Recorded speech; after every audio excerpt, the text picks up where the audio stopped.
Choosing an RV can be really tough. We really had to sit down and figure out what would work for our family and our situation. Today we're going to be talking about how we chose our fifth wheel as our RV of choice and some of the things that you might need to think about if you're thinking about RV living full time.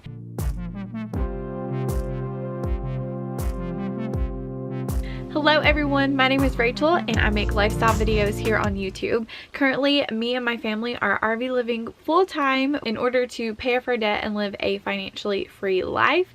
I talk a little bit about our finances and I also share our TTC journey as we are about a year and a half of trying to conceive. So that is the general basis of this channel. Thank you all so much for joining me.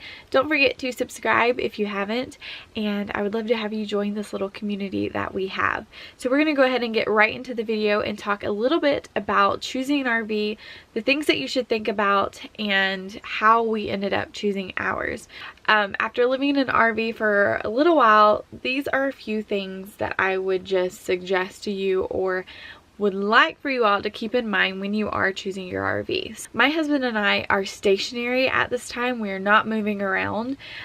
So I think our living situation is a little bit different than if you were traveling with your RV, because I think there's different things you have to think about if you're traveling versus if you're not traveling. So for us, when we initially were thinking of getting an RV, I was really interested in fifth wheels, and ultimately that is what we ended up going for. Ours is a 2005 Wildcat fifth wheel, and I think it is 25 feet long as well.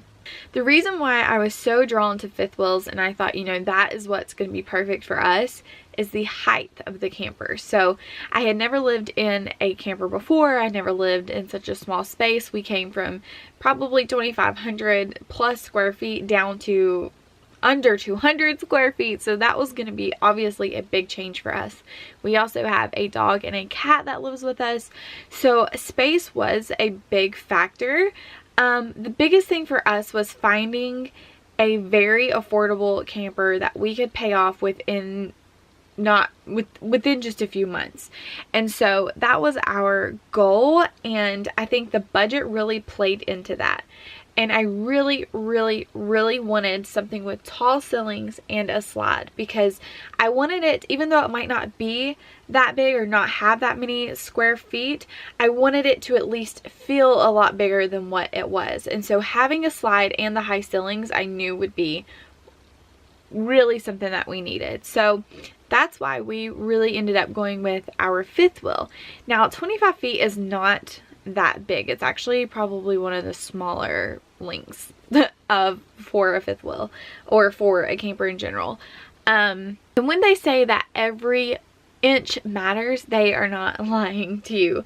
I thought, you know, it has a slide, it has this up here fifth wheel thing. Could we use another room? Yes, it would be really nice to have that extra space, whether it's for Dirk, my dog, to go into, or if it was just like an office space for us or a filming room or something like that. I think having that extra bunk room would have been really nice. I don't think that we really needed any more room than that. That would have just been like an added convenience for us. I really only looked at fifth wheels when it came to purchasing ours because I knew what we needed. And I think now, looking back, I think if you were going to travel, I think if they say fifth wheels are easy to pull, I don't know because I've never pulled one. Say me and Tyler were to go and start traveling right now. I think my ideal setup would be to have a small house as like our home base and then have a smaller camper to just travel around with. If we did not want to have a home base at all and just travel forever, I think a fifth wheel is nice, but I've also seen some really cool airstreams and they seem very easy to pull, and like you could have a van pull it as well, and then that way you have something extra storage in your van to like hold stuff in there and also take it out places. I don't know, I'm rambling on about what I would do, but I want to also tell you a few things to keep in mind when you are purchasing an RV. I think the biggest things you need to think about is the practicality of it. How much space do you really think you need in order to fit your family? The layout that you would prefer, what do you think your layout would be? Do you think having the separate room up here would be beneficial and separate your spaces from down, what do you call it, in the kitchen living area? But I think the biggest thing you have to think about is like when you're traveling with it, how many feet do you want? If you get over 30 feet or even near 30 feet, it's hard to park them in certain like campsites or whatever. I've seen that on a lot of campgrounds that I've looked at for if we ever were to just take our camper camping. It's hard to maneuver it. And I think something about pulling a fifth wheel kind of scares me too. I think it's because it's so tall.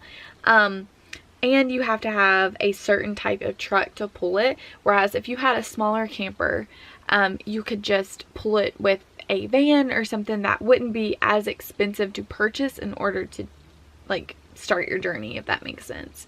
Another thing to think about is like the plumbing system. So with like our fifth wheel, the plumbing in the toilet runs down and sideways. So like you could easily get it stopped up from experience. You can get it stopped up and you really have to make sure like the toilet paper and the stuff that you use is very durable, because if it goes down and then it goes sideways, it can get stuck there. So you have to really pay attention to that. Some of the plumbing systems are different. Some don't go across like that. Some do go straight down into the black tank. So those are like little things you have to think about. And obviously when you're purchasing an RV, that's not really like high on your priority list. I think overall for living in it full time, I really do like the fifth wheel setup and the layout of it. I do think I wish that we had another couple feet. That way we would have an extra room if we wanted it, you know, for storage or for an office space or just anything extra that we need, because it's just very limiting that you just have a bedroom and then all your living space in there, if that makes sense.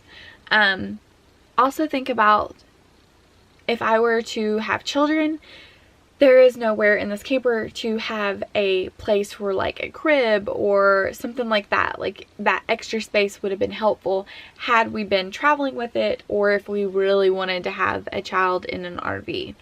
So I think it's just little stuff like that, and it's really thinking about the layout. It's easy to look at something that looks pretty and think, oh, that's pretty, like I would love to have that. You really need to think more about the practicality of it, what will make sense for your family, and how are you going to use each space. So there's just a lot of different things to think about when you're choosing your RV. I hope that this just helped bring some ideas and things that maybe you haven't thought of before.